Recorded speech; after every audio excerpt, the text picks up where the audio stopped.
Bienvenidos, queridos hermanos y hermanas, en estudio de Departamento de Escuela Sabática, la Asociación General. Estamos juntos para presentarle nuestra nueva lección.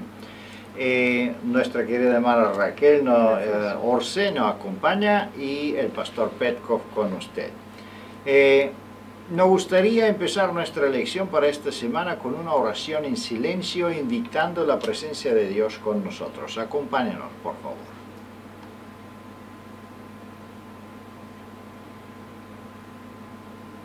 Amén. Vamos a hacer un repaso de la estructura de nuestra lección. De la desesperación al gozo.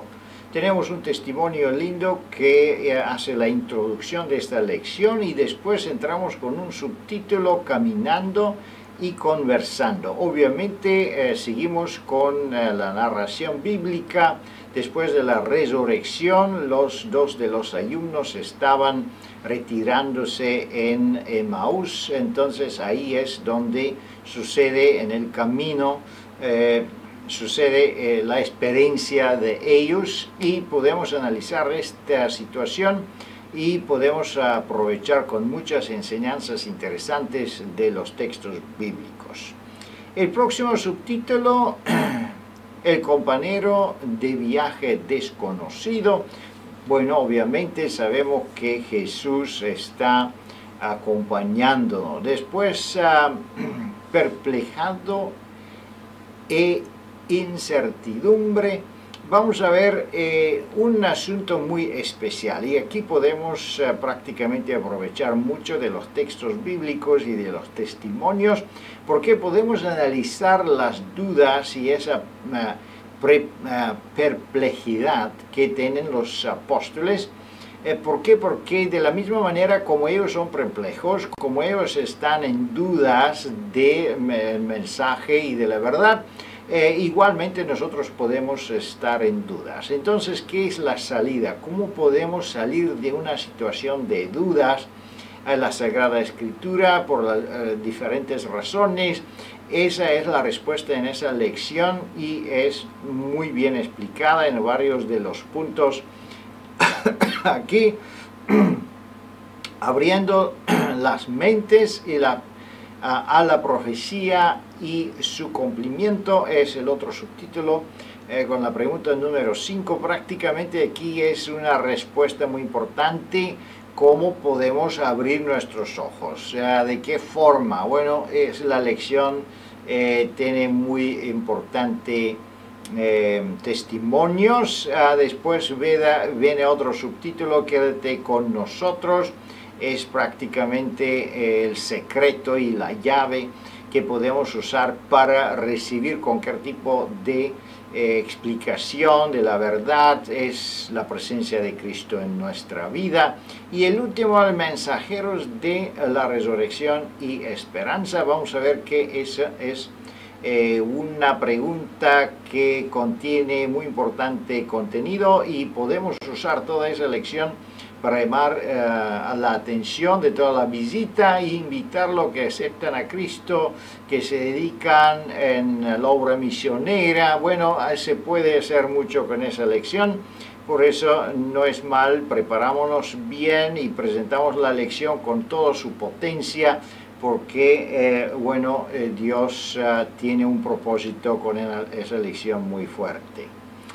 Seguimos más adelante y bueno, gocemos los comentarios de nuestra querida hermana Raquel. Vamos a ver cada pregunta por separado. La primera pregunta dice: al final del día de la resurrección, ¿hacia dónde iban dos discípulos? ¿Qué podemos decir, Raquel, o contestar esa pregunta? Bueno, dos seguidores de Jesús iban saliendo de Jerusalén y se dirigían hacia Emaús. Era una aldea, una pequeña población, comparada obviamente en sus dimensiones con Jerusalén, que era una metrópoli de la época. Era relativamente pequeña. Y ellos dos estaban conversando intensa y concentradamente en lo que acababa de acontecer, es decir, en en el arresto, el juicio, la crucifixión, la muerte del Señor Jesús, y también las noticias que se estaban distribuyendo de su resurrección. Y de hecho estaban muy afectados, profundamente devastados por esta situación, y en ese estado de tristeza, lloro y totalmente descorazonados, como nos dice la nota, sin esperanza ni fe, estaban caminando a la sombra de la cruz, aunque ya la luz de la victoria se había dado. Muchas gracias, Raquel, es muy interesante. Los dos discípulos estaban prácticamente en Jerusalén por la Pascua y se retiraban en sus casas. Después de que la Pascua terminó, prácticamente todos los participantes viajaban para regresar en su casa, y ellos vivían no muy lejos de Jerusalén, como 8 millas, que significa que es como 10-15 kilómetros de distancia, y caminaban. Entonces, bueno, es interesante que ellos hablaban obviamente de un asunto muy importante para ellos, y no entendían un asunto específico, porque Jesús, que se declaró el Mesías, el Salvador del mundo, prácticamente se dejó a ser torturado, perseguido y hasta asesinado por los romanos y por los líderes espirituales de Jerusalén, y eso no podían ellos entender. Estaban en dudas, como dice aquí el testimonio, y tenían serios problemas de aceptar todo lo que ellos aprendieron de Jesús. Yo creo que todos nosotros podemos caer en una situación semejante. El origen del movimiento adventista también pasó por un chasco, y sabemos eso, las dudas que tenían porque las profecías no se cumplieron como ellos creían que debían cumplirse. Entonces, ¿cómo salimos de las dudas? ¿Cómo podemos avanzar en una situación cuando estamos dudosos, cuando estamos perplejos? Vamos a ver cómo podemos sobrepasar de la perplejidad hasta un gozo, como dice la lección. Aquí podemos encontrar varias recetas muy importantes. Vamos a ver la pregunta número 2. ¿Quién se acercó a ellos mientras hablaban? ¿Qué podemos decir, Raquel? ¿Cómo continúa la narración, la historia?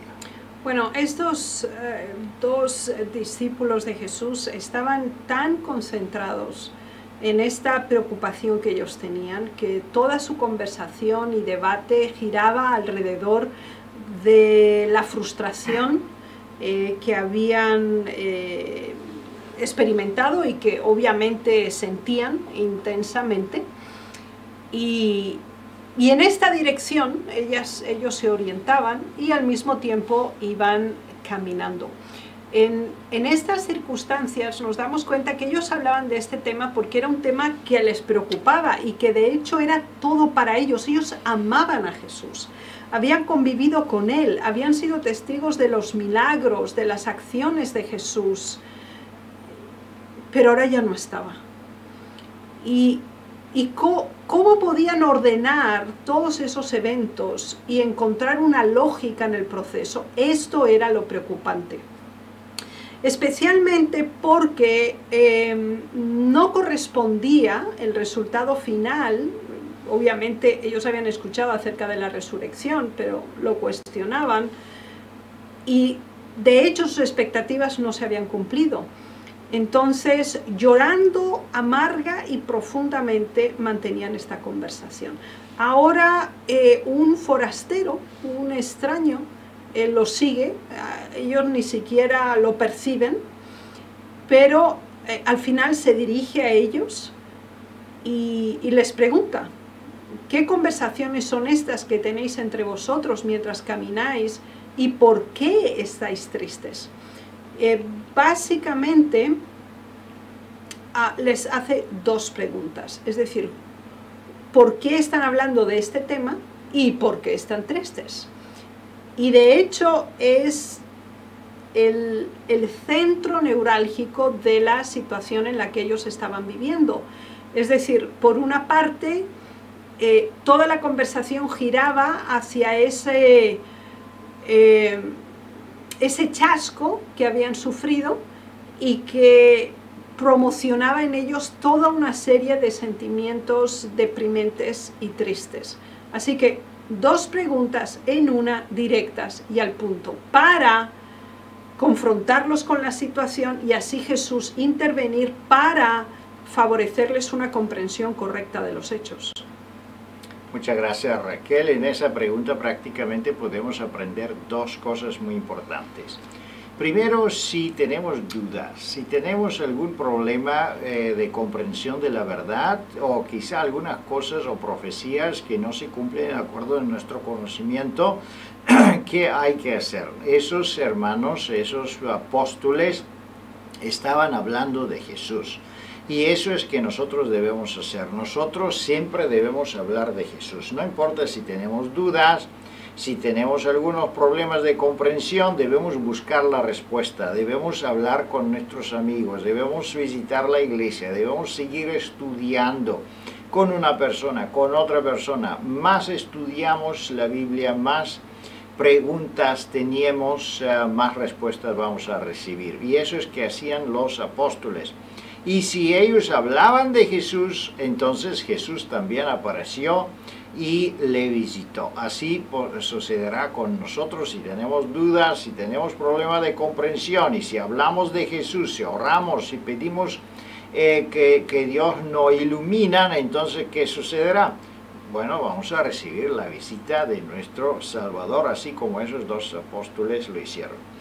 Una otra lección que podemos aprender aquí es que si nosotros somos los pastores o los obreros que enseñan, los evangelistas, y encontramos una persona que tiene duda de la verdad, que no entiende la verdad, ¿qué es el primer paso que debemos hacer? Es que el paso que Jesús muestra aquí, hacer preguntas. ¿De qué están hablando? ¿Por qué es tan triste? Jesús no le atacó inmediatamente con sus explicaciones, eso es así, eso es así, esto así, ¿por qué dicen esto? Eso no es así, y entrar en una controversia, ¿no? En contrario, el primero que el Señor quería es escuchar para que las personas mismas pueden dialogar, pueden prácticamente describir ellos mismos sus propias dudas, sus propias partes de la comprensión, para que Él puede después explicarle de una forma comprensible con las terminologías y con las formas de creencia que las personas tienen. Es una lección muy importante. Seguimos más adelante con la pregunta número 3. ¿Cómo respondió Cleofás a las preguntas de Jesús? Vamos a ver cómo los 2 discípulos siguen en su ceguera forma de comprensión y diálogo. Bien, nos damos cuenta que ellos estaban realmente con gran tensión y hasta cierto punto con cierto antagonismo, porque ante la pregunta de Jesús, que obviamente era muy respetuosa, muy sencilla y muy clara, ellos, bueno, Cleofás en específico le dice: ¿eres tú el único forastero en Jerusalén que no ha sabido las cosas que en ella han acontecido en estos días? Es decir, ellos estaban tan concentrados en su propia comprensión e interpretación de los hechos que creían que todo el resto de las personas estaban orientados exactamente en la misma dirección. Entonces es casi un reproche hacia él. ¿Cómo puede ser que tú no sabes lo que ha pasado? Porque para ellos era el centro de su existencia. Y de hecho, cuando nosotros nos enfocamos en una sola perspectiva de una situación o de un evento, y obviamente nos alimentamos de solo las ideas que nosotros queremos escuchar, rechazamos cualquier tipo de intervención que pueda de alguna manera desviarnos de nuestro objetivo principal. Entonces Jesús vuelve y retoma la conversación y le dice, bueno, ¿cuáles son esas cosas? ¿Qué cosas son las que han sucedido? Así que Jesús lo que intentaba es que ellos pasen de ese análisis minucioso de los detalles a ver la imagen panorámica, completa y real, que les permita tener perspectiva de pasado, presente y futuro. Entonces, al hacerles estas preguntas, los dirigió hacia una introspección. Entonces ellos se lo resumen. Y es muy interesante esta primera fase de la explicación que le dan. Dice, Jesús Nazareno, que fue varón profeta, poderoso en obra y en palabras delante de Dios y todo el pueblo, y cómo le entregaron a los principales sacerdotes y nuestros gobernantes a sentencia de muerte y le crucificaron. Pero nosotros esperábamos que Él había de redimir a Israel. Bien, vemos en las dos primeras frases una clara exposición de los hechos. En la última frase, sin embargo, hay amargura, decepción, desilusión, porque nosotros creíamos que Él iba a ser el Salvador, pero lo habían definido en la primera frase únicamente como profeta, gran profeta, pero sí como profeta. Así que ahora ellos estaban dubitando y de hecho pendulando entre la concepción de Salvador o la de profeta, que es la que le estaban comunicando. Así que vemos que estaban en una crisis espiritual, estaban contendiendo internamente y estaban muy confusos en verdad. Muchas gracias, Raquel. Es muy interesante esta segunda pregunta y es otra parte del texto de los evangelios. Entendemos el problema que tienen los discípulos, y eso es un problema que nosotros también podemos tener, y si nosotros enseñamos a otros, obviamente vamos a encontrarnos con ese problema todo el tiempo.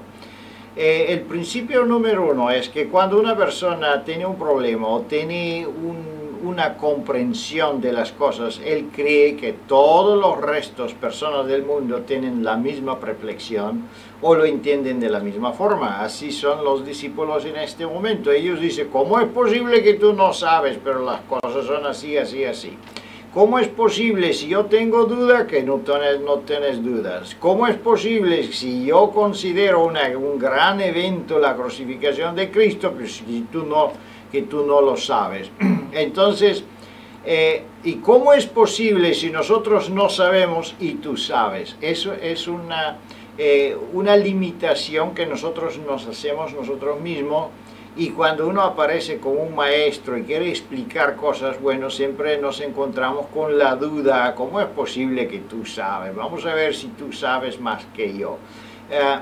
Y en ese caso tenemos aquí la duda con los discípulos. Por eso Jesús hace el primer paso. Él escucha con paciencia para que ellos lo explican qué ha sucedido en Jerusalén.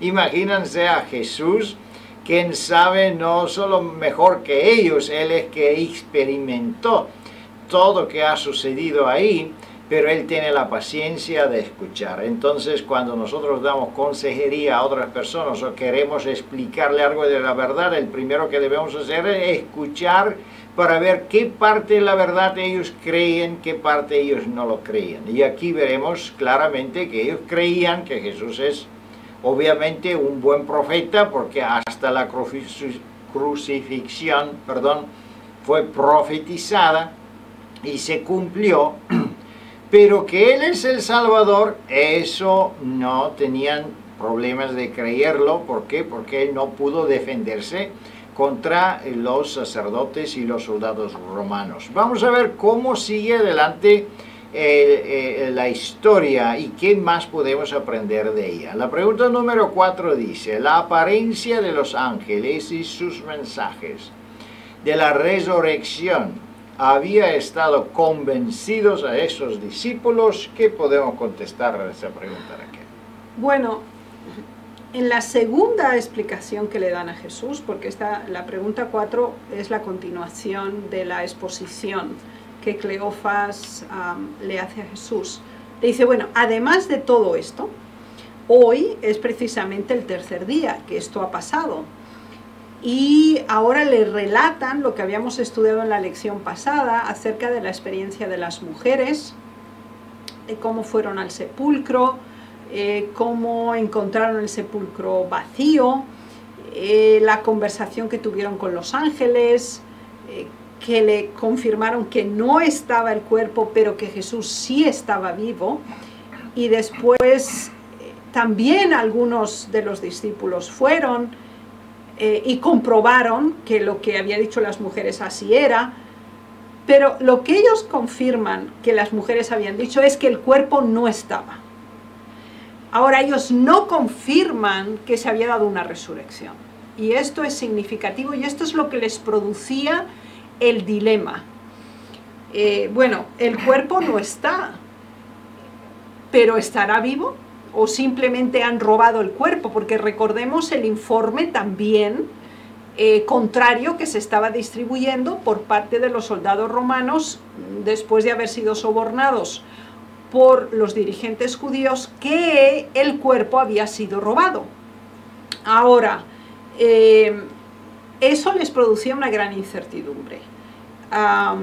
Estaban en proceso de deterioro de su fe. O sea, el amor hacia Jesús era tan profundo que no estaba en cuestión en este momento, pero sí la correcta comprensión de los hechos y la sucesión de los eventos. Entonces, como ellos se habían encerrado en un punto, eso les impedía ver la completa visión del plan de salvación, que no se terminaba con la muerte, sino que estaba la resurrección. Y el Señor Jesús se lo había anunciado, se lo había explicado varias veces. Además, ellos eran conocedores de los escritos del Antiguo Testamento. Sin embargo, estaban totalmente enceguecidos por su propio preconcepto de lo que tenía que suceder. Y eso es muy común en nosotros como seres humanos. Es decir, nosotros nos hacemos una composición del lugar. Nos imaginamos que las cosas deben ser así. Ahora, cuando nos sucede, entonces se nos descompensa, se produce una disfuncionalidad en nuestras vidas que puede llevarnos a un deterioro, a una decadencia espiritual. Y ahora es el momento en que la lección nos muestra cómo se resuelven esos momentos de crisis espiritual. Cuando nos parece que estamos solos, que nadie nos apoya, que no entendemos, que todas las cosas nos pasan a mí, así, a nosotros, y que todos están en contra nuestra. Y la esperanza empieza a decaer, la fe empieza a debilitarse. Y ahora, si nosotros perseveramos en nuestro amor al Señor Jesús, Él va a venir a nuestro encuentro. Él va a empezar a hacernos preguntas para llevarnos a la reflexión y al análisis. Y veremos cómo el Señor Jesús implementa este proceso de comprensión con los discípulos. Muchas gracias, Raquel. Muy interesante. ¿Qué podemos aprender de esta pregunta y de esos textos? Bueno, entendemos que esos apóstoles no fueron mal informados o no carecía información, en contrario, ellos fueron bien informados, ellos conocían todo que conocían los otros apóstoles. Sin embargo, igual como los otros apóstoles, no creían eso que escucharon. No solo el informe de las mujeres, pero también los informes de Pedro y Juan no fueron prácticamente tomados con fe. ¿Qué significa eso, queridos hermanos y hermanas, queridos amigos? Eso significa que escuchar la verdad no es suficiente. Podemos conocer la teoría de la verdad, podemos hasta memorizar versículos bíblicos y conocerlo y saberlo desde nuestra niñez, pero eso tampoco es suficiente para que nosotros creemos la verdad. Debemos hacer una experiencia personal con la verdad, y eso es que carecían esos dos discípulos. Ellos escucharon que el cuerpo faltaba, que no estaba en la tumba, pero ellos mismos no fueron a la tumba. Ellos no fueron a revisar, no fueron a ver, no fueron a experimentar. Y eso es la grandeza de Pedro y Juan, que cuando ellos dudaron el informe de las mujeres, no se detenieron en su lugar donde estaban, pero corrieron a la tumba para que ellos podían ver con sus propios ojos y experimentar qué es que está pasando. Así que si nosotros tenemos dudas, si nosotros no sabemos algo, debemos buscar una forma de hacer una experiencia con Jesús, porque solo la experiencia puede prácticamente comunicarnos la plenitud de la verdad. La teoría en sí misma no contiene toda la información, lamentablemente. Vamos a seguir más adelante y vamos a ver cómo prácticamente esos discípulos llegan a ser conectados con la verdad, o llegan a ser despertados, llegan a ser conocedores de la verdad. La pregunta número 5 dice: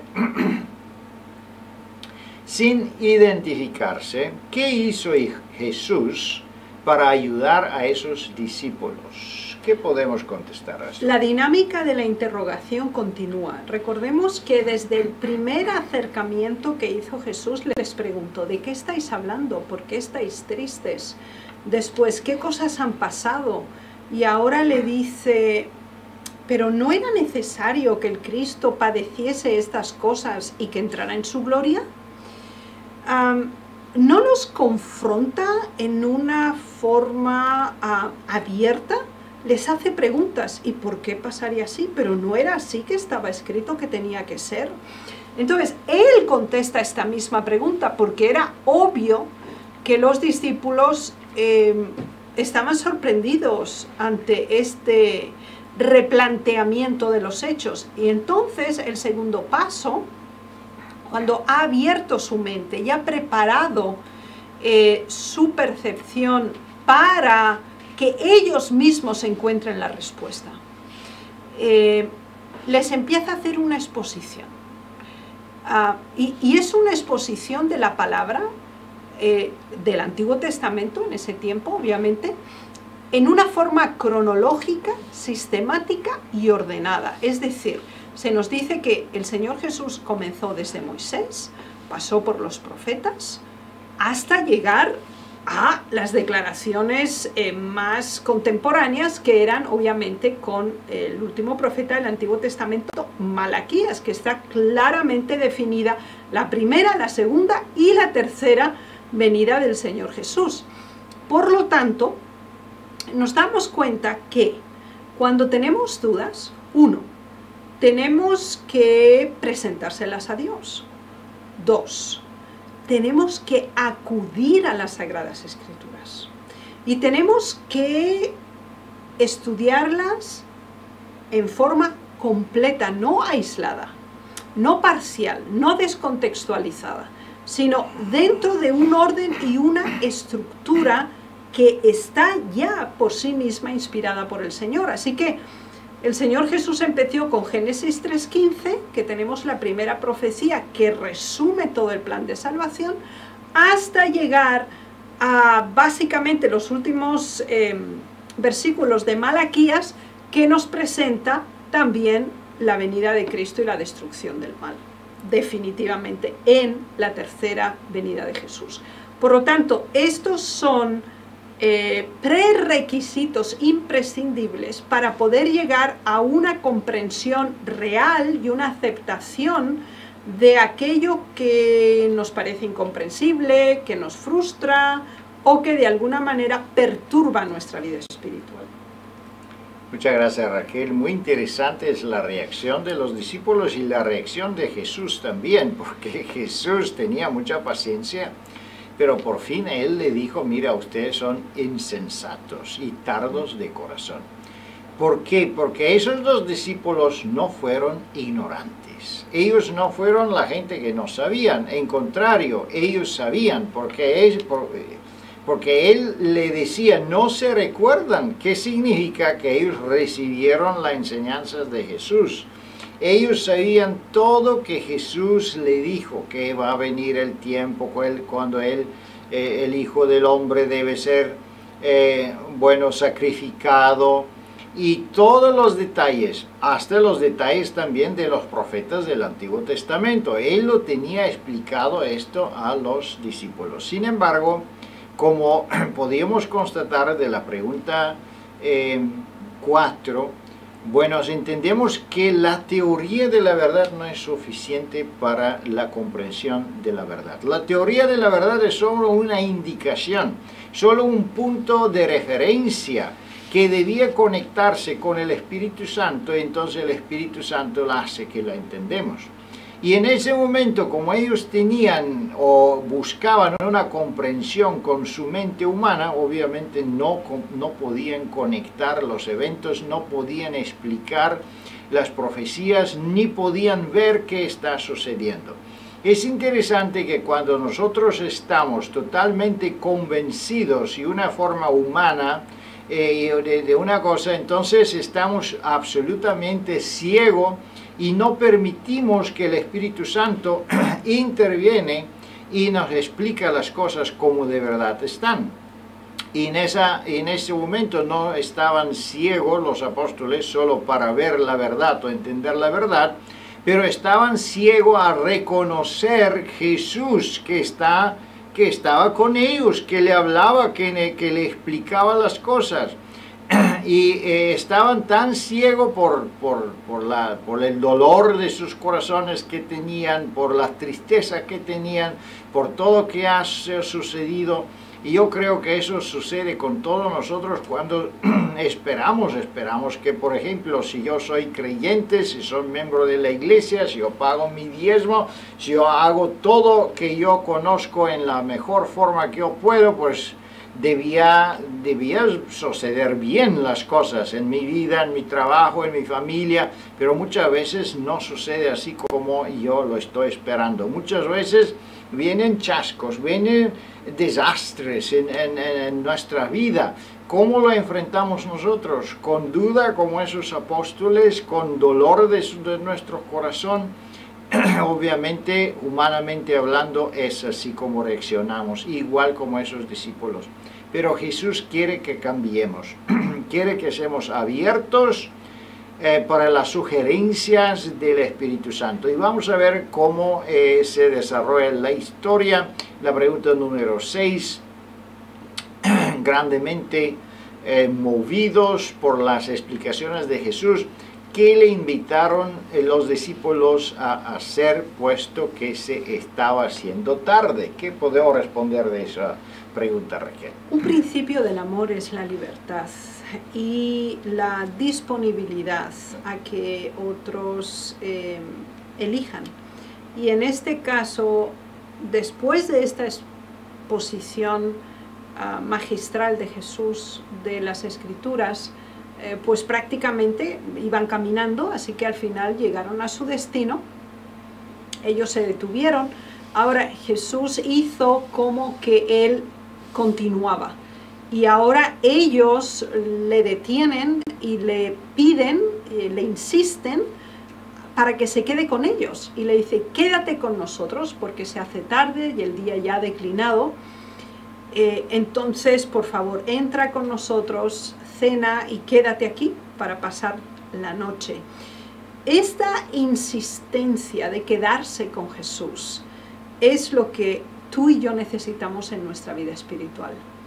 Tenemos que sentir la necesidad, debemos ser conscientes de esa dependencia. Él era un forastero, pero ahora ellos se sentían tan unidos a Él porque había reconfortado sus almas, porque a través del estudio de la palabra ellos habían visto las cosas bajo otra perspectiva diferente. Y ahora querían estar con aquel que sí podía dar el bálsamo a sus almas, aunque aún no lo habían reconocido como Jesús. Ahora, cuando insisten en que se queden, cuando le ruegan, y el versículo hasta dice, le obligaron a quedarse, así que quiere decir que realmente fue una insistencia significativa. Ahora, cuando Él se queda con ellos y se sienta a la mesa, toma el pan, lo bendice, lo parte y lo imparte, es en el momento en que sus ojos son abiertos. Es obvio que pudieron visualizar las heridas de sus manos, conocían muy específicamente la forma en que el Señor bendecía, oraba y distribuía el pan. Pero además de esas evidencias obvias, fácticas y visuales, su corazón estaba conectado con el de Jesús. Y de hecho, el estudio de la palabra, el análisis de los mensajes que Dios nos da, nos lleva, si lo aceptamos, a solicitar, a requerir, a sentir una dependencia de que Jesús esté y se quede con nosotros. Muchas gracias, Raquel. Es interesante, muy importante esa pregunta. ¿Qué podemos aprender de esos textos y del comportamiento de los apóstoles? Es que si tenemos dudas, si queremos aprender algo más de la palabra de Dios, obviamente necesitamos la presencia de Jesús. ¿Cómo conseguimos la presencia de Jesús? Bueno, abrir nuestros corazones, nuestra mente y nuestros lugares. Ellos lo invitaron, querían compartir con él el poco pan que tenían. Esa historia me recuerda mucho la historia de la viuda en el Antiguo Testamento y del profeta. Y la viuda compartió con el último que tenía, el último pan lo entregó en el profeta y entonces sucedió el milagro. En ese caso igual esos apóstoles que estaban tan perplejos en dudas serias, ellos no se profundizaron en su amargura, no empezaron de rechazar las visitas, de ser malos, no, ellos seguían a abrir sus corazones, fueron buenos hombres e intentaron de hacer lo mejor que podían, ayudar a su prójimo y seguir conversando,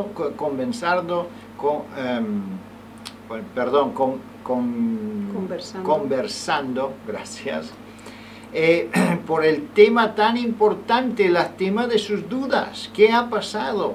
Y estaban dispuestos de escuchar, eso es muy importante. ¿Y qué sucede? Obviamente se le abren los ojos.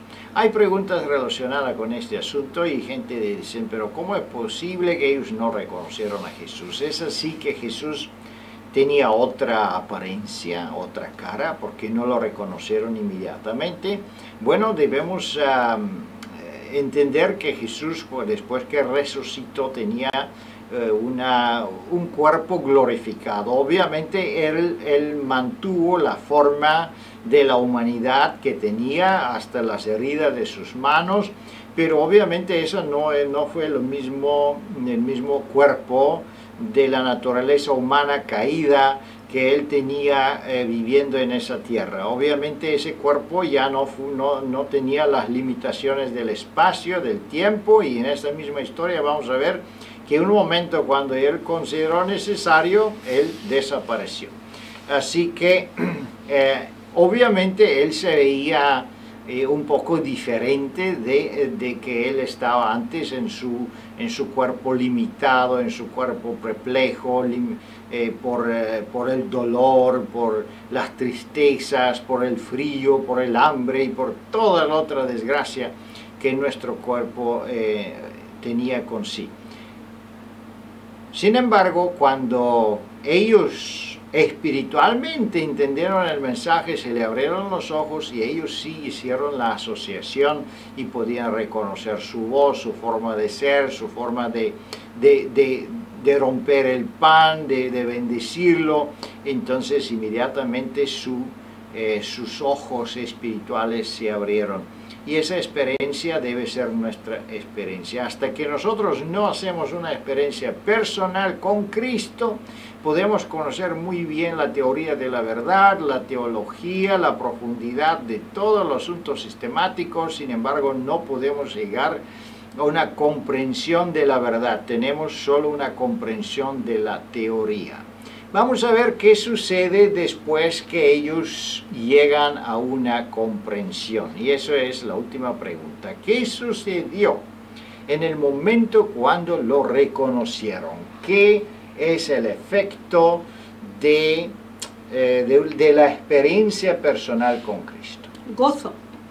Gozos, Amén. satisfacción, comprensión, equilibrio, claridad, una nueva visión, un nuevo dinamismo en nuestro ser, y nos damos cuenta cómo lo describen ellos mismos, porque dice, no ardía nuestro corazón en nosotros mientras nos hablaba en el camino y cuando nos abría las Escrituras. O sea, cuando nosotros estamos con Jesús, profundamente cediendo a la influencia de la verdad, tiene un efecto positivo en nuestras vidas, siempre sin excepción. ¿Y cómo se nota? Porque empieza un sentido de serenidad, una paz que es divina, que es la que el Señor Jesús da. Y entonces, acompañado del cumplimiento de las Escrituras, del estudio de la palabra de Dios y de la meditación, la conversación, la interiorización en nuestra relación con Jesús, se produce un cambio completo de la situación. Y entonces recordemos que ya empezaba a ser oscuro. Se levantaron en esa misma hora y volvieron a Jerusalén, así que emprendieron todo el camino de regreso, caminaron en la noche y ahora llegan a Jerusalén, se encuentran a los 11 discípulos y le cuentan todo lo que había acontecido en el camino y cómo reconocieron a Jesús. Así que ahora ellos confirmaban que Él estaba vivo.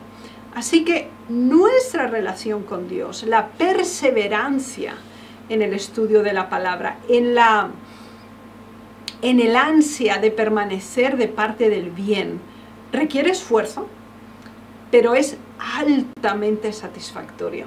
Y es la confirmación del título de nuestra lección, de la desesperación al gozo.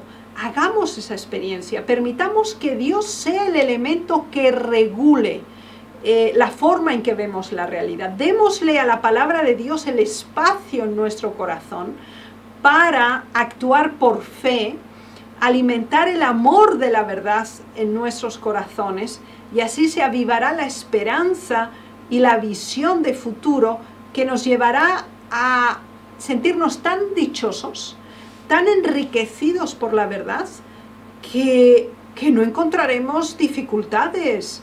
Inclusive en la oscuridad podremos ir a darles a otros el mensaje, y lo haremos con tal entusiasmo y énfasis que será un gozo que nace de dentro y se expresa hacia el exterior. Muchas gracias, Raquel, muy interesante. Queridos hermanos, ¿qué aprendemos de esa pregunta y de esos textos bíblicos? Si alguien está encendido con la luz del Evangelio, con una experiencia personal con Cristo, él tiene gozo y quiere inmediatamente compartir su gozo con otros. Y esos discípulos se olvidaron que es noche, se olvidaron de su tristeza, se olvidaron de eso que fueron cansados de caminar todo un día bajo el sol, y corriendo se fueron bajo el peligro de la noche, ignoraron el peligro para regresar en Jerusalén y compartir su gozo con otros. Igual si nosotros conocemos a Cristo, si hagamos esa experiencia especial con Él, la experiencia de la salvación, la experiencia del perdón de nuestros pecados, la experiencia de comprender y entender que Jesús está vivo, que de verdad existe, que escucha nuestras oraciones, que el Espíritu Santo nos está acompañando, que los ángeles de Dios están con nosotros.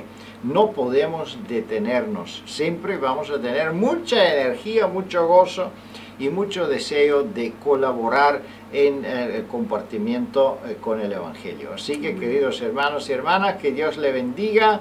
Le deseo a todos que recibimos cada día parte de este gozo en nuestros corazones, ser renovados en el Espíritu y gozarnos en la escuela sabática también. Que Dios le bendiga y le guarde, y podemos vernos con ayuda de Dios durante la próxima semana. Amén.